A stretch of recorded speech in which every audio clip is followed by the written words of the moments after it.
Hi guys, welcome back to my YouTube channel and thank you for being here today. As always, if you are new here and you are interested in tarot readings, true crime cases, unsolved cases, and the occasional candle making video, please consider subscribing.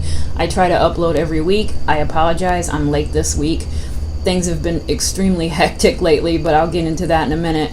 I try to upload a tarot reading video once a week and a candle making video or something to do with candle making at least once a month, and definitely trying to do these lives, even though I missed that one too, so I'm sorry, I apologize, but definitely wanting to get into a regular schedule for live mini readings for everyone. And so again, a big thank you to all of you who come back every week and support me. I really do appreciate it. Like I said, I apologize because everything has been so hectic around here lately. I cannot even express it. I've been so busy just with family things going on and fall, the season with Etsy and trying to get my fall candles and my fall collection up. And I actually added a new product to the shop. Well, I've been adding something new almost daily, but today what I've been working on all week are my zodiac candles, and so I'll pop a picture up, but I just added that to the shop today.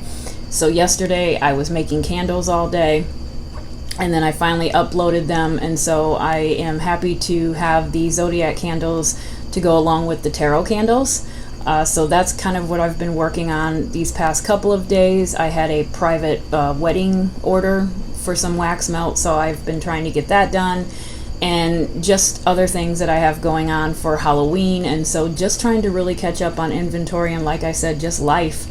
Laundry still needs to get done. I don't know when the last time was that I cooked dinner. I forgot. So it's just been really busy and really hectic, and so I apologize for being a little bit distant and not around. I know I've missed quite a few comments, and so I'm sorry about that as well. But now that the holiday is kind of taken care of on Etsy side, I can take a little breather, and then now I can focus my time on YouTube. And I do want to start knocking some of these cases out of the park because I get them done, because a lot of people have requested cases from a while ago, and today's reading is actually a requested case, and this person requested this case quite a while ago. So I'm trying, I'm going to try to see if I can get at least an extra video in a week. I know I keep saying that, and I never hardly do, but I am going to be, like I said, things are going to calm down, and so I'm hoping to have more time to do that and focus on this side. So again, I do want to stress that private tarot readings are always available. All you have to do is email me. We can set it up. Everything that you need to know is going to be in the description box. I upload it just like I do one of these videos, except that it's uploaded to YouTube as an unlisted video, which just means you are the only one that can view it. I send you the direct link, so unless you choose to share it with someone of your choice, that is absolutely fine, but no one else can see it. And it stays up there for as long as you want it to, unless you want me to take it down. I've noticed that there's been private readings for people that I've done months ago, and I believe that sometimes they still go back and watch it, which is fine. You forget, and then you want to go back and, something may click later on, so that's how I set it up. So if you're interested in that, just please email me. But for today's reading, we are going to be talking about the Springfield 3. Now, I wasn't too familiar with this case. I was just aware of it, but I didn't know any of the details. I had to kind of go back in and watch a couple of videos and read a few articles, and so I had to really kind of freshen up. I didn't know the names of the women. I couldn't remember if the women were related. It's just kind of like a vague kind of memory that I had of the case, and so I did kind of go back and get a few of the facts and a few of the basics, because I do feel like that to me contributes to the reading. I have to go back, and I like to know how many people we're dealing with, what are the names, a general age, and so that kind of information actually does help me. So this story takes place on June 7th, 1992 in Springfield, Missouri. Susie Streeter, 19, her mother, Cheryl Levitt, 47, and Stacy McCall, 18, vanished without a trace from their home. After attending a few graduation parties, I believe that Susie graduated from high school at that time. They did not, let me just keep it quick and simple. They ended up spending the night at Cheryl's house because I guess where they were at another friend's house, and the place was packed and there wasn't any place to sleep, so they ended up going back to Cheryl's house to spend the night. It wasn't until later the next day that the family and friends began to worry when they could not locate or get a hold of any of the women. So I guess the way it goes is Susie and Stacy were supposed to go out the following morning, the day after this took place, on June, I believe it was the 8th. They were supposed to meet with friends to go to a water park, if I'm not mistaken. And the friends actually tried to get a hold of them. They could not get a hold of Susie or Stacy. And, back in, 1992, there were no cell phones. So it was literally a phone, a landline phone, and an answering machine. And I believe that they attempted that. I believe that they even went to the house to look for them. They could not find anyone. And so the friends just ended up going to the water park, assuming that maybe they would meet them over there. They weren't at the water park either, and so it wasn't until later that evening that friends and family started to become concerned. So on the day that they were reported missing, the front door was left unlocked. The family dog was left behind along with their purses, cash, as well as other personal items. However, they did discover that the porch light was broken. And there was also a strange message on the answering machine that had accidentally been deleted by the family. So when, I think it was Cheryl's mom, so Cheryl's the mom of Susie. Cheryl's mom, I think, actually went to the house, and I think she might have been the one to call the police and report them missing. So while they were waiting for the police to show up, it sounds like there were a lot of people going in and out of the house. Like there were a lot of friends, family, some neighbors, and people were just kind of, I don't think that they really knew at that point that they were dealing with a crime scene. And from what I read, I think that Cheryl's mom was just kind of like straightening up around the house. She was sweeping, she did the dishes, I think she vacuumed, and so she probably in her mind at that time, I would imagine, was thinking that her daughter and her granddaughter's friend were out doing something, and maybe they got, lost track of time, and so she probably assumed that they were going to come home, and the least she could do is clean up the house a little bit for her, tidy up, right? But we know now that it was potentially a crime scene, and that could have potentially have, messed something up. Also, I think that there was a message left on the answering machine. A man had left a vulgar message on the answering machine. I don't know exactly what he said, but that had been deleted by mistake as well. So a lot of things in the beginning that happened that potentially, affected the I don't know if it affected the outcome, but there were possibly some evidence that was, I don't want to say ruined, but you know what I mean. Police say that there were no signs of a struggle. Authorities conducted an extensive investigation as well as searches, but they came up with no solid leads. On December 31st, 1992, a man called America's Most Wanted hotline with information about the woman's disappearances, but the call was disconnected. The police did make a public appeal to this man to contact them, but he never contacted them again. Investigators also received a tip that the women were buried in the foundations of the south parking garage at Cox Hospital. A mechanical engineer was privately brought in to scan a portion of the garage with ground-penetrating radar, and he did report seeing 3 anomalies, roughly the same size as you would see in a grave site. However, a spokeswoman for the police department said that there was no actual evidence or logical reasoning behind this theory, and that the parking garage was built in 1993, a whole year after the disappearances. This particular tip apparently came from someone who claimed to be a psychic or claimed to have a dream or a vision about the case as well. So they're probably not going to take that too seriously. All right, so one person has popped up on police's radar, and that is Robert Craig Cox, who was imprisoned in Texas and convicted of being a kidnapper and a robber, and he was a suspect in a murder in Florida. Apparently, Cox told a reporter that he knew that the 3 women had been murdered and their bodies were never going to be recovered. In 1992, Cox had been living in Springfield, Missouri, and was interviewed at that time, but had an alibi that he was attending church with his girlfriend the morning after the women disappeared. He also stated that he was at home with his parents the night the women apparently were taken, and his parents confirmed that alibi. It's not known if Cox had anything to do with this case or not, but he did state that he would disclose what happened to the women after his mother died. So I don't know about the Cox guy, but that is definitely going to be a question that I'm going to ask the cards. If he has any involvement with this, or is this a person that is just interjecting himself into this crime, for something in return, or is it just attention? Does he really have any information? I don't know.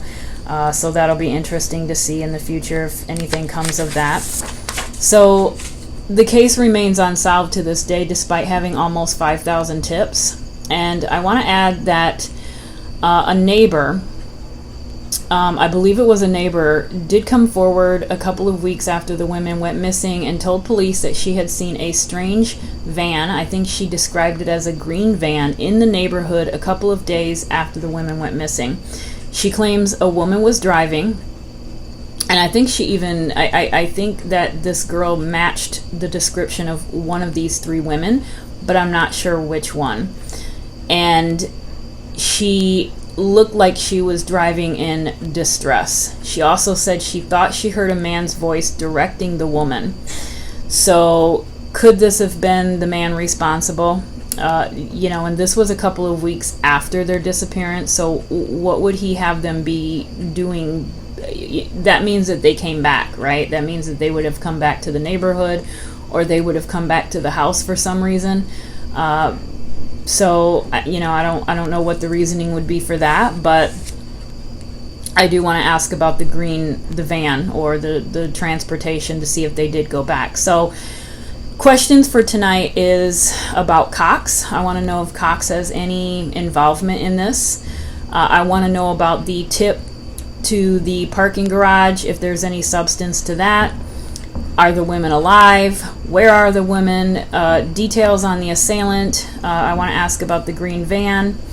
I also want to ask or see if we can get some information out about who was the actual target. Was the target all 3 women, or was it one woman and the other 2? Because remember in the beginning of the story, I said that, Susie and Stacy, they were the high school friends, the 18 and the 19-year-old. They were actually spending the night at a graduation party they were going to. However, that place was kind of packed. There was no place for them to sleep, and so they ended up just deciding to go back to Susie's house, her mom's house, Cheryl. And I believe that they just went. I don't know if Cheryl expected them to come back. I don't know if she knew they were coming back. They just needed a place to crash that night, and they decided to go back to her house. And so is this something where, maybe the mom was a target and the girls just were there and they got involved in it as well? So I want to ask that. I want to also ask or see if it can come up about the messages left on the answering machine, or at least the message left on the answering machine, if that has anything to do with the person that is responsible. And I also want to ask or find out, or see if we can find out rather, if this person was someone that one or all of the women knew. Is this somebody that they recognized or was in their life? And, if possible, will this case ever be solved? So I'm going to kind of keep those questions in my mind while I'm pulling cards and see what we can have come out. I've got different decks today. I've got the Lo Scarabeo, After Tarot, the Haunted House Tarot, and the New Era Elements. I probably won't get into all of them. Most likely I'll probably use 2 of them, but I just wanted to have a variety out tonight for some reason. So I think I'm going to go ahead and start with the Haunted House Tarot because I haven't used that in a while. So let's see what comes up in this first pull. And we'll see what kind of direction this reading is going to go into. So we need, hold on a second, I need their names. All right. Susie, Cheryl, and Stacy. All right, what happened to Susie, Cheryl, and Stacy in 1992, June 7th, 1992? Take us back to that night. Take us back to that night. June 7th, 1992, Springfield, Missouri. Susie, Cheryl, Stacy.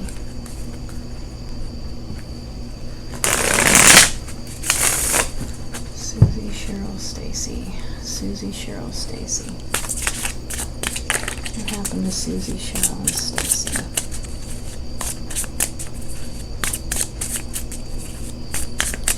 What happened to Susie, Cheryl, and Stacy? What happened to Susie? It came out reversed. Alright. What happened to Susie, Cheryl, and Stacy?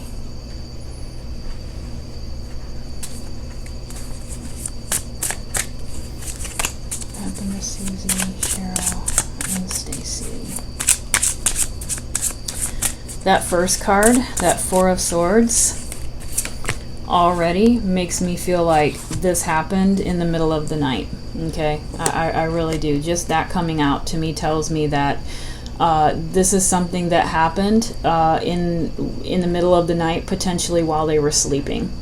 Because by looking at this, I do feel like they were in their pajamas. And again, I think I remember reading that, I don't know if it was their day clothes that were folded next to the bed or in the bedroom, or it was their pajamas, maybe they had changed, I don't know, but there was some clothing that was folded near their purses and other personal belongings.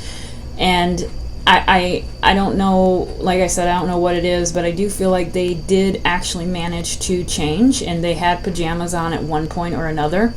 And this person could have potentially have been in the house hiding, or have gotten maybe through a window or a door. I mean, I know that the door was unlocked, I think, and that porch light was off, but we've got a window over there, and we've got someone under the bed, which is really creepy. So that is the first thing, just looking at that first card. And this one here, we've got the Queen. This almost makes me feel like Mom was the target. And we've got a single person here. I think that there was one person that was the target. I would not be surprised if this person came in for Mom. This is the Queen. This is the Queen of Wands. And then you've got this here, which is the Knight of Swords. So, we've got a house, and we've got someone there.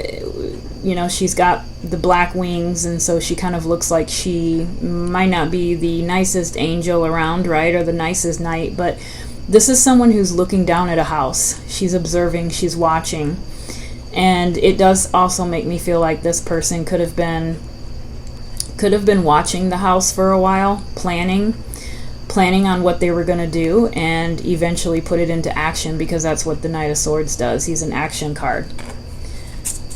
All right. Susie, Cheryl, and Stacy. Susie, Cheryl, and Stacy. Susie, Cheryl, and Stacy.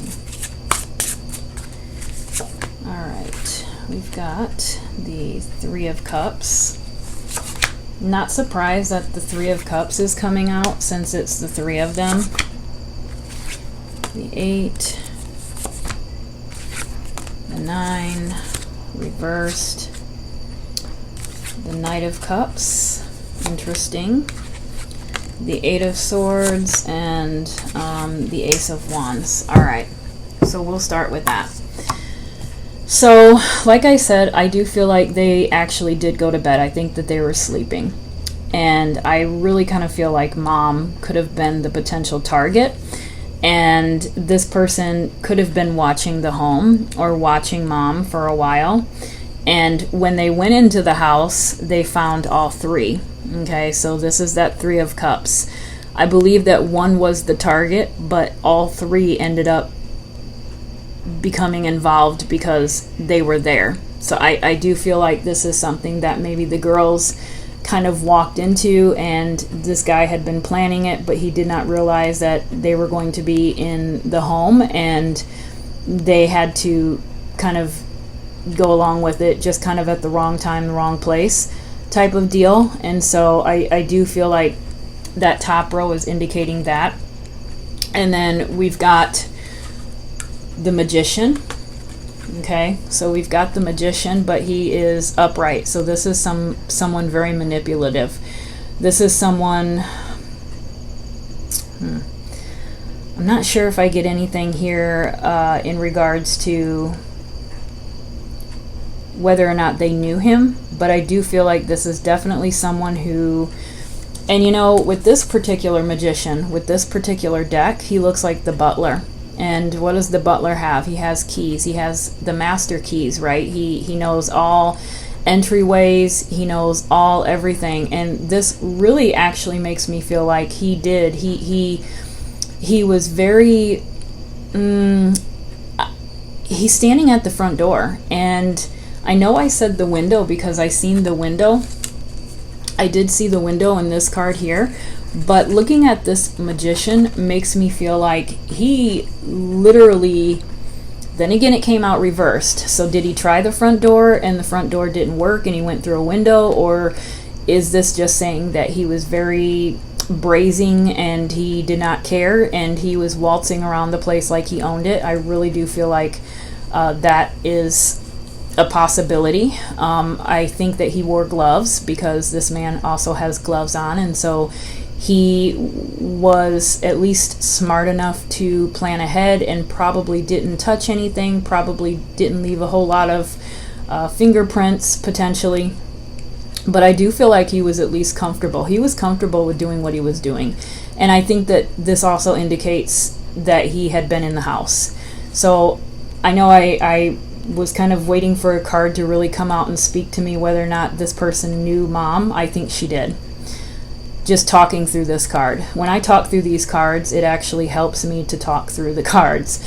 And so now that I'm kind of digging into this Magician, I do feel like I'm looking at this Magician along with this Queen of Wands, and don't they just make a fine couple?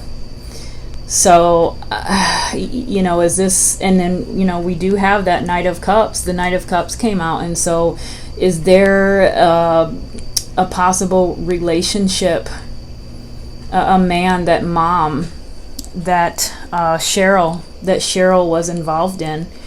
You know, did they look into any kind of relationships with Cheryl? Because I do feel like this is someone I think knew the mom, and I think mom was the target, and I think the girls just kind of went there that night, and they you know, wrong place, wrong time. I do think that this has everything to do with Cheryl, and I think that this person had been in the house. He was very comfortable. He possibly even had a key. He may have had a key, I don't know. But, you know, this is a butler and this is a Magician, but he did come out reversed. So this was definitely someone that was scouting out. This was someone who was planning. This was someone who was manipulating. So if he was in Cheryl's life, he was doing it for a reason. Okay, he had a motive. There was something that he was trying to achieve. I don't know what that is yet, but that was what the relationship was about. It was not genuine for him. It was genuine for her, but it wasn't for him. He had other things on his mind. And let's skip over the communication card. Let me just go here to this Knight of Cups. I do feel like because of this card that potentially is, why I'm saying that these two could have had a fling of some sorts, or been in a relationship, or at least communicating. I think that this card has multiple meanings to it in this particular reading, but I do feel like they were at least communicating with one another. And then we do have this Eight of Swords, which in this particular reading, I do take it literally, unfortunately. I do believe, and if you look at it closely, it looks like it's the same outfit that woman has in bed. And I do believe that we are literally seeing a story unfold. And this was a story of these girls were in their beds sleeping. They were in their pajamas, and someone comes out and literally, the hands under the bed are really creepy. That's why I kind of felt maybe this person was already in there. Maybe they were hiding, and maybe they came out when everyone was sleeping. I don't know, but I do feel like they were sleeping, and they were potentially tied up and being held against their will. And all of this stuff is happening in the middle of the night. This is happening in the middle of the night. In that Eight of Swords, we've got the full moon behind her.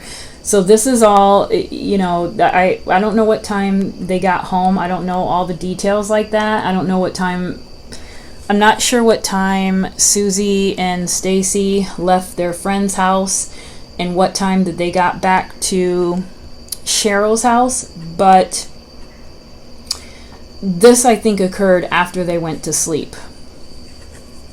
And this is pretty much the result of what had happened. It makes me, it's kind of sickening to think about that, these people that we talk about actually had to go through this event.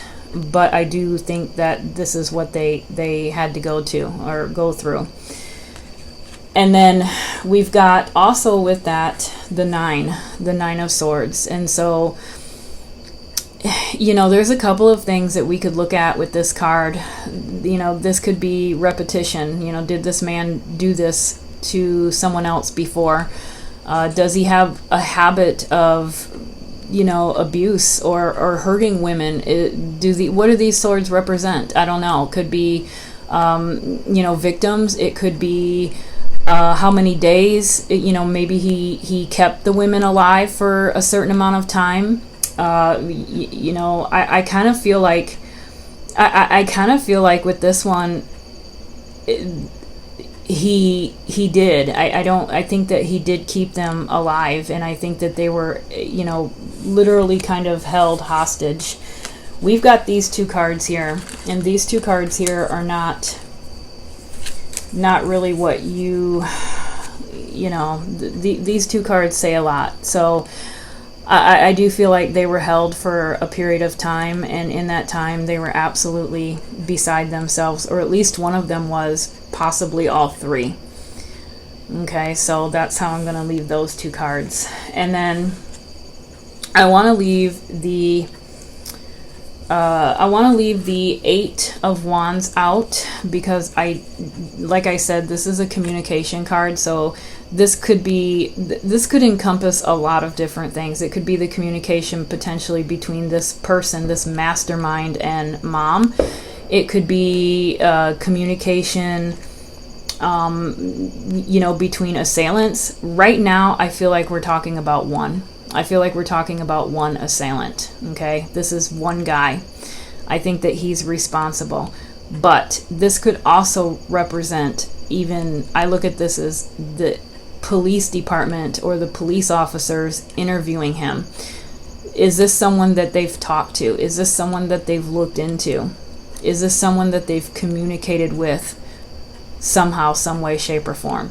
So there's a few different things here that I'm looking at with this card, and I want to keep it out, and I want to keep the Ace of Wands out. Okay, so I'm looking at this as, I almost kind of feel like this is,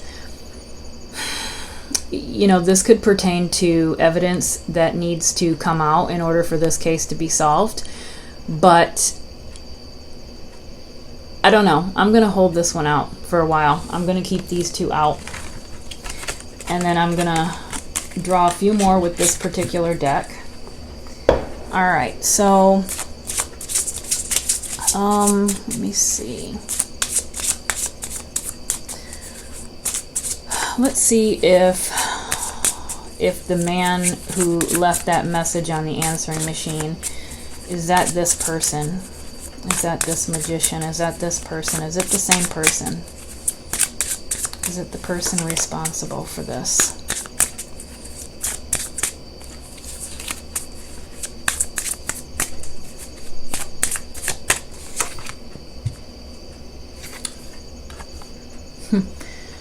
So we've got the Wheel of Fortune. I think it's an upright Wheel of Fortune, so I would say that there's a pretty good darn chance that the person who left the message, and I think he called the house too, if I'm not mistaken, when one of Stacy and Susie's friends were at the house the next day looking for them. I believe that while they were there, the phone rang and the friend picked up the phone and a guy said a bunch of crap on the phone and she ended up hanging up on him. I do believe that this is the person that is responsible. The odds are definitely on that side, in my opinion. I think he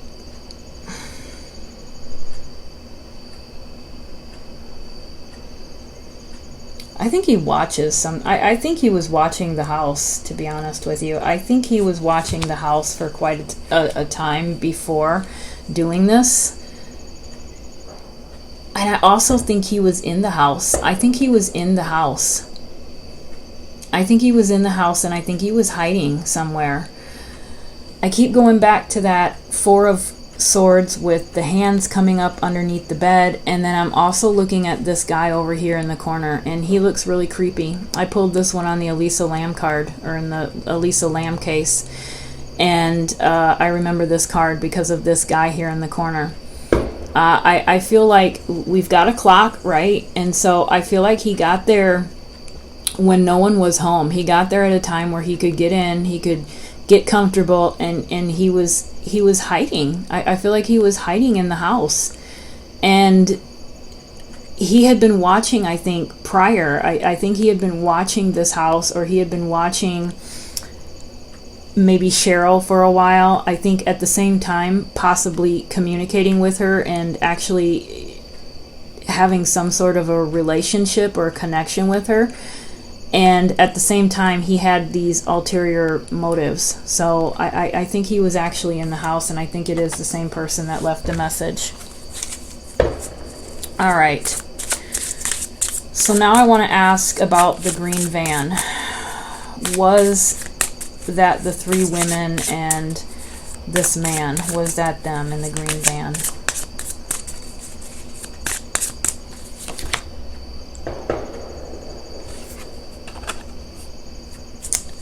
Death.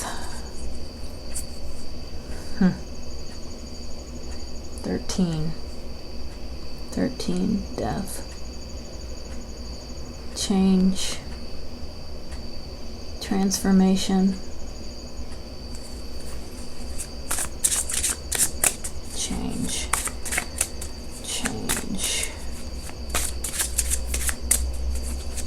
What do they have to change? Is that them in the van? Two of Cups.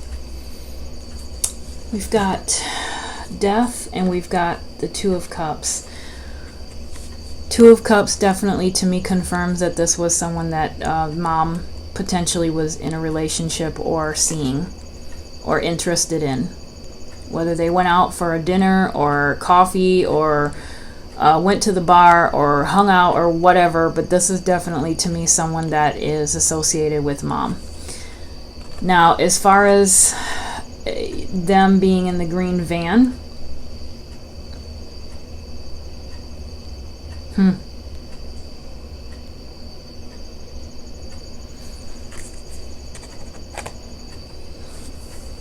what is death? What is death? It's being pushed out of your comfort zone. change, letting go, transformation. The hell was he doing with the van? Were they in the van? Were they in the van? Was that them in the van? Was that them in the van?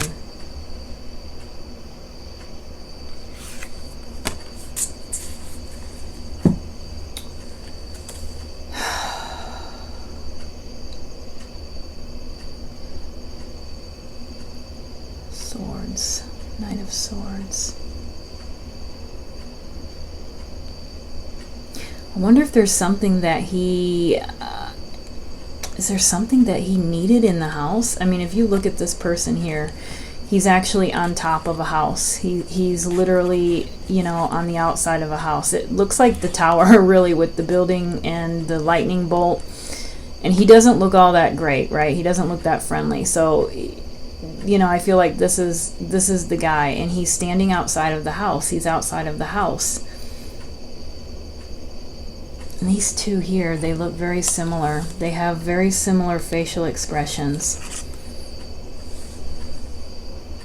They both have blood tears. They're both very pale. Change and Knight of Swords. What the hell were they doing? I don't know. Let me pull one more. Was that them in the van?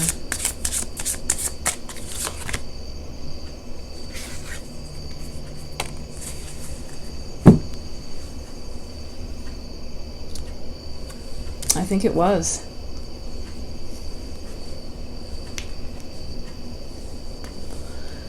We've got the Strength card, but in this particular deck, it looks like she's looking in a mirror. It's her reflection. And I this makes me feel like this potentially could be the person that this neighbor seen. That she was seen. She was looking at her. She was looking at her. Or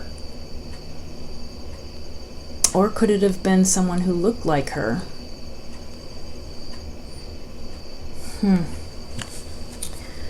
Alright, hold on a second. I need to get a yes or a no really quick out of this. Alright, I don't usually use my pendulum very much. I do have a pendulum that I use in private readings sometimes for a yes or no question. So the way I work it, or the way I use it when I do readings with the pendulum, if it goes to the right or if it goes clockwise, it's a yes for me, and to the left or counterclockwise, it's a no for me. And so I'm having a hard time picking up the meanings of these cards for a yes or a no with this van situation. And so I am going to ask the pendulum. So the van incident, the neighbor who seen the van, was this van associated with Susie, Cheryl, and Stacy?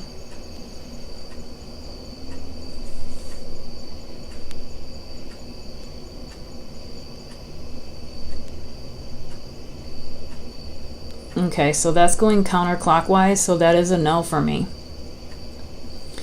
And that, okay, so that kind of makes sense, because I kind of feel like it could have been a mistaken identity, because she is kind of looking in a mirror, and so it's a reflection, and so it kind of makes me feel like maybe this neighbor seen a van with a woman that looked similar to one of the women. But when I'm looking at the Death card and I'm looking at these two kind of dark looking cards, that definitely does kind of come off as a no to me.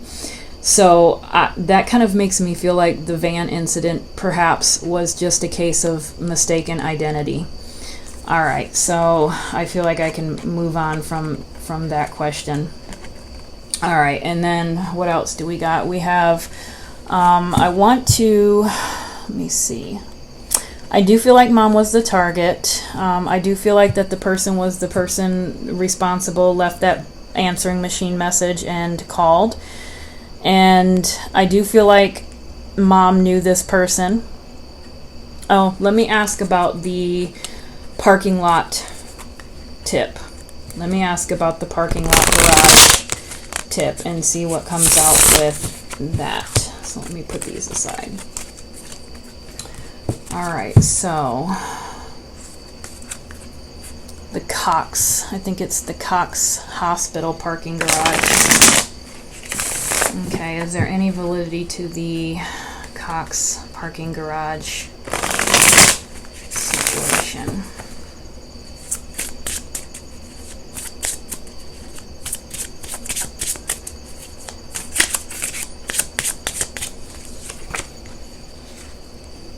Wow. Wow. Look at that. So I'm sitting here and I'm asking about, remains. Wow. Wow.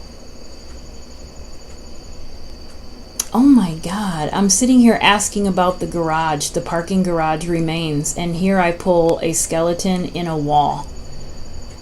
Jesus. Unbelievable.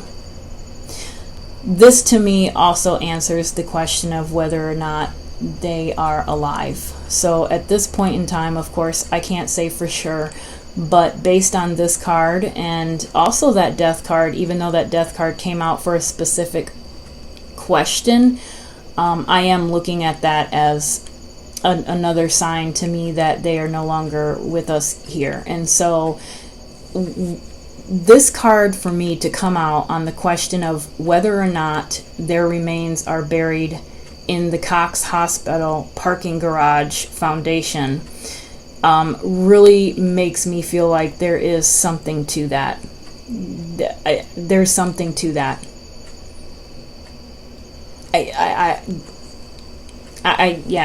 There's something going on there. I mean, they're in a wall. This is a person in a wall, right? In a wall, in foundation.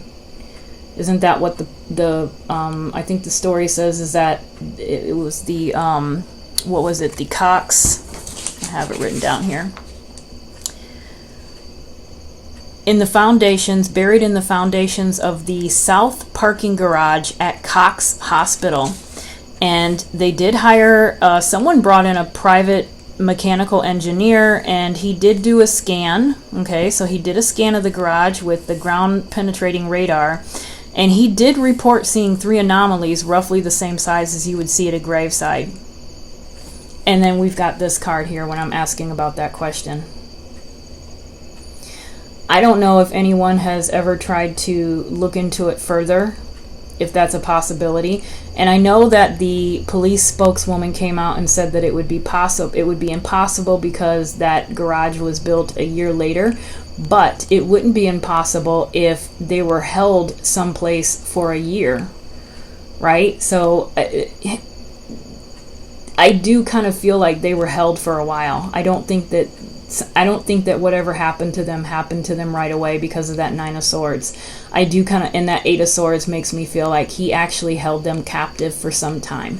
So it wouldn't be too out of the question or too impossible for him to use something like a parking lot a whole year later, because no one would suspect it at that time. And that's kind of what I feel happened. Like, I feel like for whatever reason, I don't know motive yet. I'm going to pull a different deck for that. But I feel like whatever he did not do it right away. He kept them, or at least he kept one. And possibly when this opportunity with this garage came up, he possibly used that opportunity. So I would be very curious if they were to actually ever look into that possible scenario. Very interesting. I'm just blown away at that particular card coming up. All right, so let me go ahead and switch decks, and I want to see if we can kind of get into a possible motive. What was the motive? What made this person want to do this? What was the motive?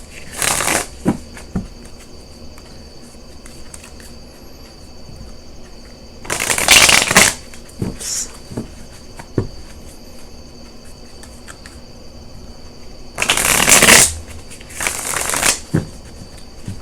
So what was the motive in,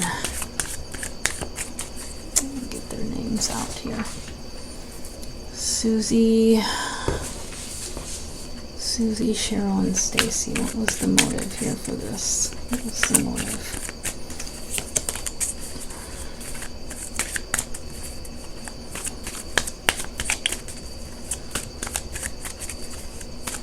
Okay, what's the motive?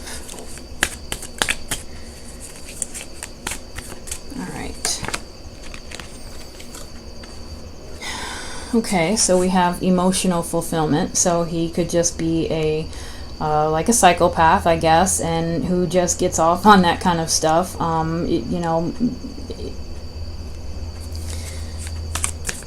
That's scenario number one.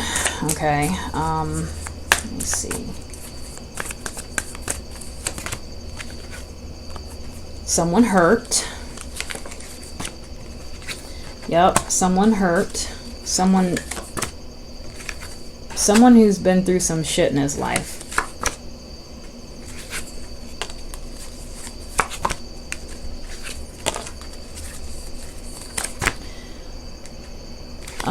I'm looking at that Hierophant as, it's not coming out reversed, but I look at this as maybe an outcast, a societal outcast. This is someone who didn't fit in. This is someone who was wanting emotional fulfillment, but for whatever reason was not. This is someone who was just not mentally okay, and possibly, a person that dealt with a lot of hurt in his life. And we did have that Knight of Cups, we had the Two of Cups, and so I am getting a relationship of sorts. And I have to wonder if maybe was this a relationship with Cheryl for a while, and maybe they broke up. Maybe he was absolutely devastated, and that was just enough to push him over the edge, because that's kind of what I'm leaning towards. And then we have the Nine of Swords. This is the second time that the Nine of Swords has come out. So the first time it came out, I felt like we were referring to the women, or at least one woman. This time it's coming out, and I feel like we're talking about the perpetrator, the man responsible. And he was really dealing with some inner demons himself, some inner demons, some damaged whatever he dealt with, a broken heart, and really just was struggling, and I feel like was an outcast. I really do. I feel like with that Hierophant and this here, he was really, really damaged. There was something going on with him, and I think that he was seeking this. This is why this one is coming out. I feel like it's someone who was seeking that. So as far as motive is concerned, I have to wonder if there was a relationship that maybe, he thought was going to go to the next level. Is that why the Hierophant is coming out as well? Did he expect this relationship to go further, and maybe, Cheryl wasn't having it, and, she put the brakes on it, and he kind of did not know how to respond? Because that Page of Swords that's out there kind of makes me feel like sometimes when the Page of Swords comes out, I look at that card as a person who kind of acts before they thinks. This is a person who isn't quite experienced enough to really know the consequences of their actions or their words or anything, okay? So this is someone who, sometimes when I look at this card, I feel like I liken it to a teenager who is very vocal and thinks that they know everything, and they respond quickly without thinking of the consequences of their words, and they do things. And so that's kind of how I look at the Page of Swords. And if we're not talking about a young person, we could be talking about a young event, or we could be talking about a person who is I don't want to say young in their thinking, but immature. And so it makes me feel like we're talking about someone who is mentally possibly very, very immature, and was very hurt, and was possibly an outcast in society. And I think that this is someone that potentially was, like I said before, in a relationship with Cheryl, and or trying to be at least in a relationship with her, trying to communicate. And I think that she knew him, and potentially she either, you know, gave into it a little bit, or maybe they went out and she said no more after that. Maybe that, I don't know, but that's kind of what I'm looking at with this particular case. And the Nine of Pentacles, I'm looking at the Nine of Pentacles here. It's reversed.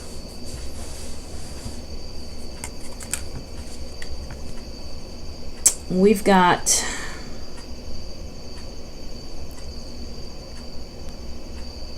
time on this one. We've had a few nines come out. We've got 3 nines. We've got every single 9 here. Every single 9. He was at the end of his rope. That's what I feel like. He was at the end of his rope. He snapped. I think that that's what we're looking at here. I think that he snapped. He could not deal with this anymore. If you look closely up at those pentacles, there's snails on them. He had been dealing with this for quite some time. He had been, I think this is actually Cheryl as well. I think that this was someone that he was very interested in, definitely trying to get her attention, trying to, you know, and she just wasn't having it, which is why it's coming out like this. She just wasn't having it, and it was just like his last straw. I think that he just literally snapped. I mean, he was already almost to the breaking point right there. And he was literally very, very close, I think. You know, he was definitely seeking this. He had been through this. He was seeking that. And, you know, when she, I think, did not want anything to do with them, I think he snapped. I really do. And I think that the girls, Susie and Stacy, I think that they were just there at the wrong time, wrong place. So let me see here. All right, so let me use this after tarot and see if we can get some details on this person. Who is this person? And the one, I think, the one person that police are definitely, I think, considering or looking into is this Robert Cox guy. So I want to ask about Robert Cox, and is this person responsible? Is this the guy that we're looking at? Or is this the guy who is responsible for this? Is Robert Cox the one responsible?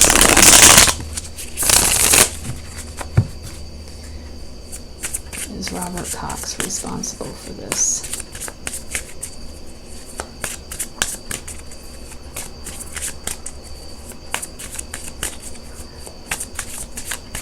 Okay, is Robert Cox responsible for this?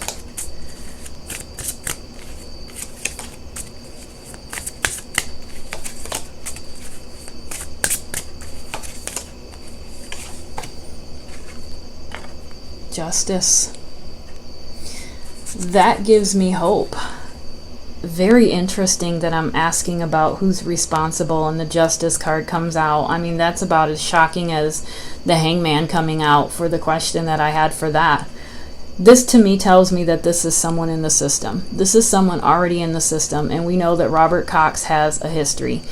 And he was a suspect in a murder. And so I feel like this guy...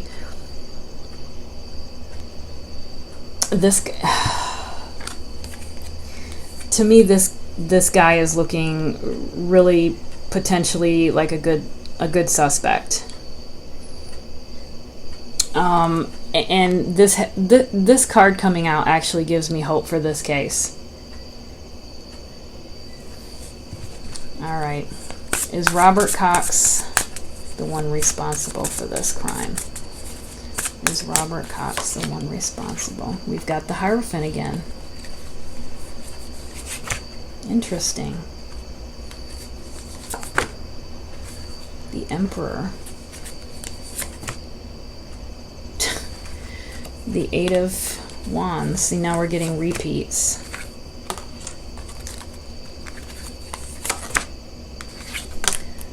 Seven of Wands, Eight of Cups. This was all about emotional fulfillment. This was emotional fulfillment on his end. I believe that he had something going on.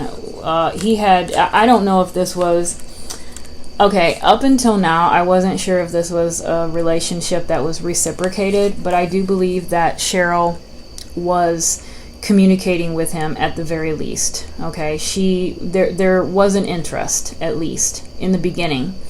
So I have to wonder if this is somebody that she just met in passing, and maybe he was, trying to constantly reach out and hang out and do things and get together. Maybe she did for a while, but then eventually thought, no, I'm not down with this. He's not my type, and kind of put the brakes on the situation.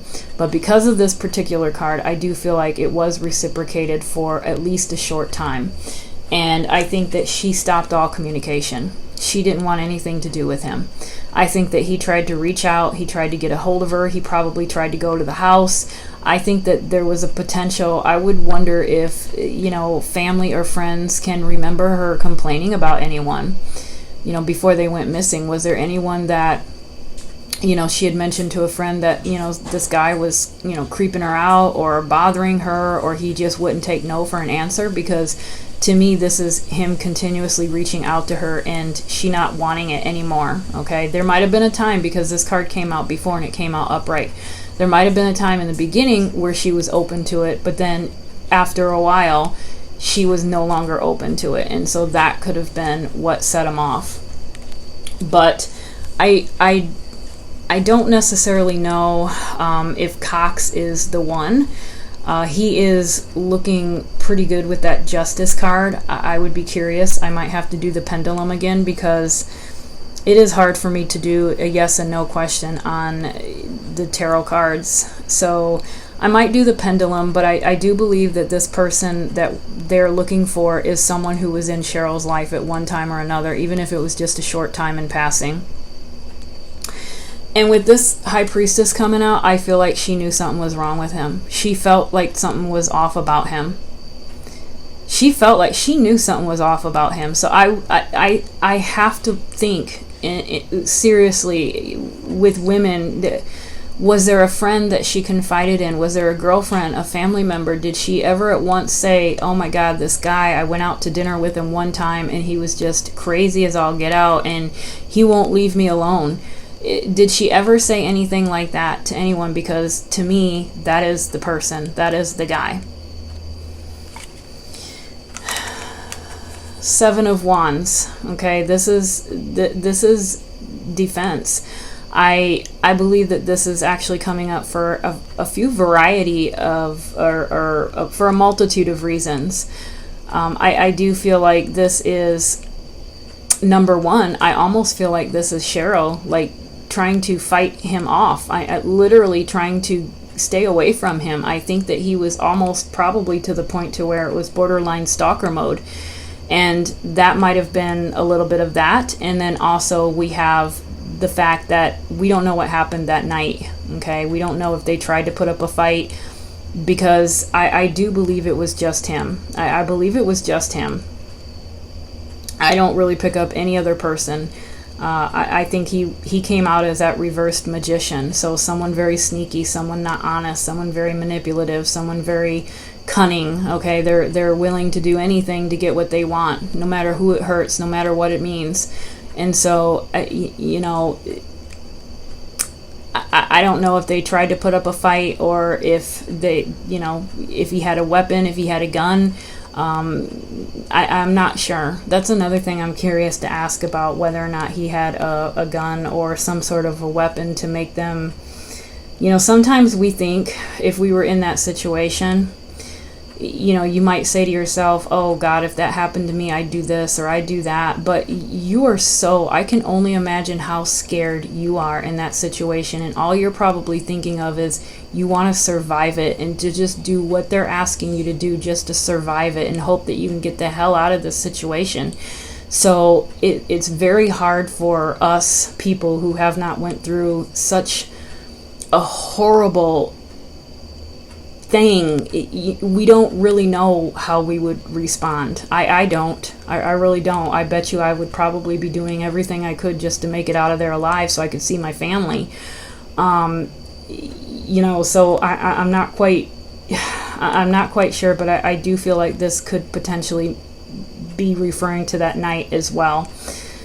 And then again, the fulfillment card, I feel like this is a person that he was just emotionally, he was very emotionally damaged, I think. He had a lot of things in his life that he was dealing with. And, this, let me see, we've got the Justice, which I feel like is a good sign. The Hierophant, again, I feel like this is someone that just society looked at as, I think most people looked at as not quite there. And is there something to do with religion? Is this guy affiliated with a church? Did Cheryl go to church? I wonder if any of you are watching this and you are familiar with this case, I'm curious to know if Cheryl went to a church. Was she a member of a church? Because this Hierophant card, the first time, right away, I took it as outcast, societal outcast. But now that it's coming up twice, and I'm looking at those keys, in the Hierophant, and I'm thinking church. There's a key there. There's a key there. There's a connection to church. Is there, I think I remember reading in one of the articles that Cox was apparently on the next day after this happened, supposedly it happened, he was at church with his girlfriend, and she did verify that alibi. And that just popped into my head. So we've got a church. So we do know that Cox supposedly attends church. Does Cheryl attend church? Is this someone that she met at church? I think so. There's something going on. There's something going on with that. And then we've got the Ten of Swords. And then the Emperor. The Emperor.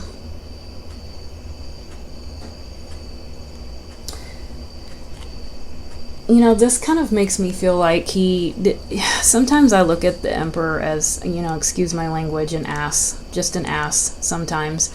Especially when he comes out reversed. This is someone who can be cruel. And I feel like, honestly, that is just another description of this guy. He is emotionally damaged. He has a lot of psychological issues. He's got whatever the case may be, but he's also very cruel.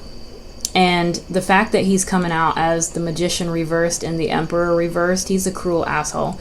I'll be honest with you. He is definitely not how he portrays himself to be. He portrays himself to be a good guy, someone that follows the rules and does what he, has to do. But this is someone who is really, really a very cruel and mean individual.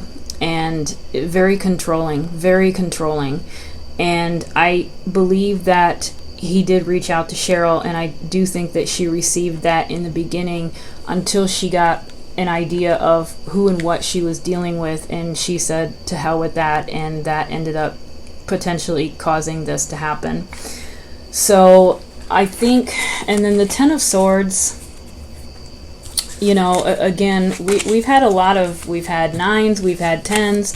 I really do feel like that indicates that this guy was literally at his wit's end, and just literally snapped. But really quick, I want to end this reading with, I didn't get into the New Era Elements deck, but I want to end this reading with Robert Cox. Is that his name here? Let me see. Let me double check. Make sure I've got the right name. Robert Craig Cox. It's Robert Craig Cox responsible for these women's disappearance.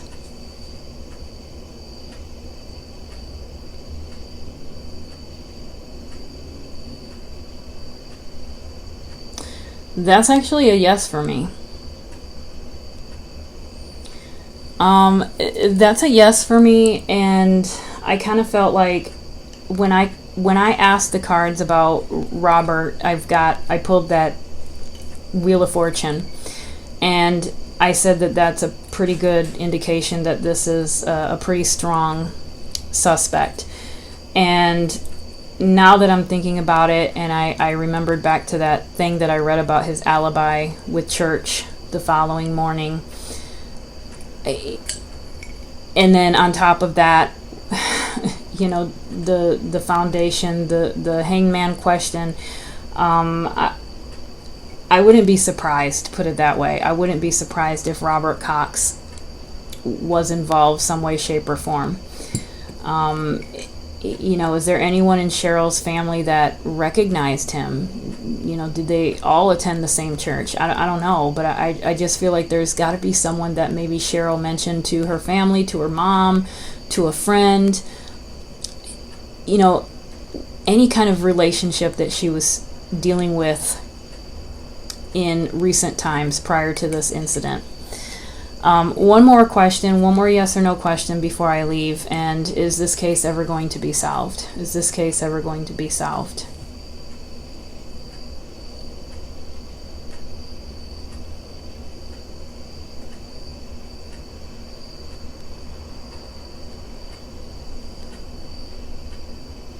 Okay, so that is a clockwise for me. That kind of goes with that justice card. That gives me hope. And now when I think about it, let's go back to that Ace of Wands. Remember that Ace of Wands out of the first pull? And I said, let me put it aside because I'm not really sure. Sometimes I look at an Ace of Wands in these readings as new information, new evidence. And so I do feel like this is one of those cases where it's going to take new information, new evidence for this to be kind of closed. And Cox said himself that he would tell us what happens after his mom passes away. I did not look into Cox. I did not look into his mother or anything about his life or anything. But is that a truthful statement from Cox? Is he actually going to admit to doing something perhaps he doesn't want his mother to know he's responsible for doing? I do feel like I'm looking at Cox in a little bit of a different light, and I think that it's a good chance that he does have something to do with this. But anyway, I hope you guys enjoyed this reading, and again, I apologize for being so late. I'm going to get this up right away as soon as I can, and I will see you guys next week. Have a wonderful weekend. Thank you guys.